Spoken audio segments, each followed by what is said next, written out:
আসসালামু আলাইকুম। বিসমিল্লাহির রহমানির রহিম।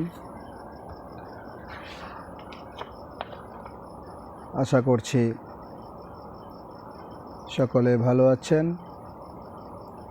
সদ্য স্বাধীন হওয়া বাংলাদেশের সকল সেক্টরের শ্রমিকদের জানাই সংগ্রামী শুভেচ্ছা অভিনন্দন। সংগ্রামী সাথী ও বন্ধুগণ, বাংলাদেশ আপনারা জানেন প্রথম স্বাধীন হয়েছিল পাকিস্তানের কাছ থেকে 1971 সালে। 1971 সালে দেশ স্বাধীন হওয়ার পরে এই বাংলাদেশ পরিচালনা হবে কিভাবে, এই নিয়ে চিন্তা ভাবনা করে একটি সংবিধান তৈরি হয় 1972 সালে এবং পর্যায়ক্রমে আস্তে আস্তে প্রত্যেকটা সেক্টরের নীতিমালা, বিধিমালা, আইন এসব তৈরি করা হয়। তারই ধারাবাহিকতায় 2006 সালে বাংলাদেশে শ্রম আইন তৈরি করা হয়। বাংলাদেশের শ্রম আইন 2006 মোট অধ্যায় 21টি, ধারা সংখ্যা 354টি, মোট তফসিল 5টি। 2006-এর শ্রম আইন তৈরি হওয়ার পরে 2015 সালে এসে দীর্ঘ 9 বছর পরে, দীর্ঘ 9 বছরের বিচার বিশ্লেষণে এসে সেই বিধিমালাগুলো কিভাবে, আইনগুলো কিভাবে প্রয়োগ করা যায় তার জন্য বিধিমালা তৈরি হলো 2015 সালে। তারপরে পর্যায়ক্রমে গেজেট হয় 2018 সালে, 2021 সালে, সর্বশেষ 2023 সালে। বাংলাদেশের শ্রম আইন 2006-এর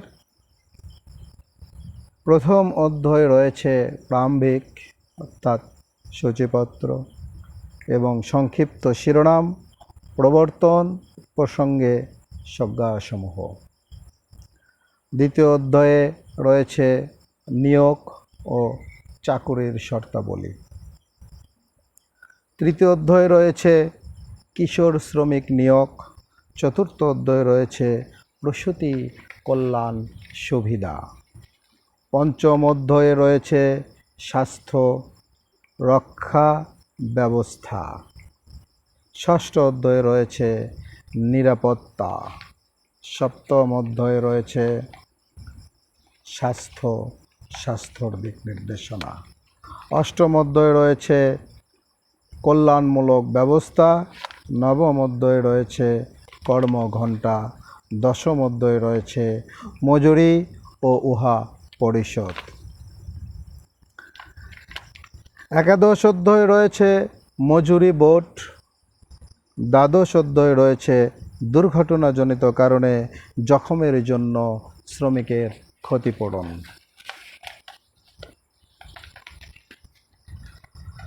সবচেয়ে গুরুত্বপূর্ণ অধ্যায় ত্রয়োদশ অধ্যায়। ত্রয়োদশ অধ্যায়ে রয়েছে ট্রেড ইউনিয়ন এবং শিল্প সম্পর্ক।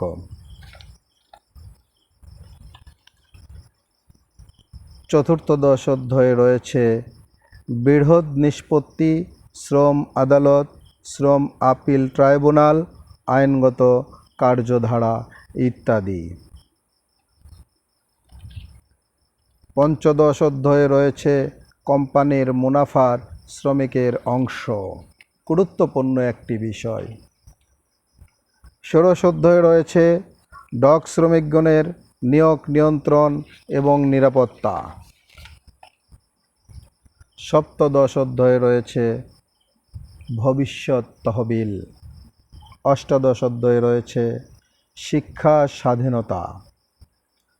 ঊনবিংশ অধ্যায়ে রয়েছে গুরুত্বপূর্ণ অধ্যায়, সেটা হলো অপরাধ, দণ্ড এবং পদ্ধতি। বিংশ অধ্যায়ে রয়েছে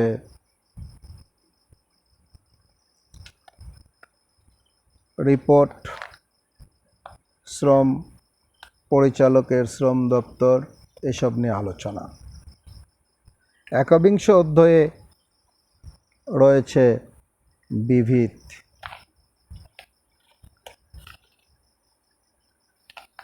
এই মোট 21টি অধ্যায় এবং 5টি তফসিল। আমরা এ থেকে যা জানতে পারলাম তা হলো এই যে শ্রমিকদের জন্য অনেকগুলো অধ্যায়ে অনেক সুযোগ সুবিধা, অনেক নিয়ম নীতিমালা রয়েছে, যা আমরা সকলেই এদেশের সকল শ্রমিকগণ মেনে চলার চেষ্টা করব সর্বদা, এবং দেশের আইনের প্রতি শ্রদ্ধাশীল হয়ে বাংলাদেশের শ্রমিকদের ট্রেড ইউনিয়ন করার অধিকার রক্ষা করে ট্রেড ইউনিয়নের মাধ্যমে আমরা আমাদের নিজেদের ন্যায্য অধিকার এবং যৌক্তিক দাবিগুলোর কথা জানব, এবং আমরা স্ব দপ্তরের নিকট সেগুলো নিয়ে আলোচনা করে সকল ধরনের সুযোগ সুবিধাগুলো গ্রহণ করার চেষ্টা করব, এবং নিজেদেরকে বাংলাদেশের আইনের প্রতি শ্রদ্ধাশীল হয়ে আইনের প্রতি সম্মান জানিয়ে নিজেরা চলার চেষ্টা করব। এই বলে আজকের মতো এখানেই শেষ করছি। আগামীকাল আমরা নিশ্চয়ই আরও একটি অধ্যায় নিয়ে আর একটি ধারা নিয়ে নির্দিষ্ট একটি ধারা নিয়ে আলোচনা করব ইনশাল্লাহ। এই আশাবাদ ব্যক্ত করে সকলের কাছে দোয়া চেয়ে আপনাদের সকলের সুস্বাস্থ্য ও দীর্ঘায়ু কামনা করে আজকের মতো এখানে শেষ করছি। আসসালামু আলাইকুম। আল্লাহ হাফেজ।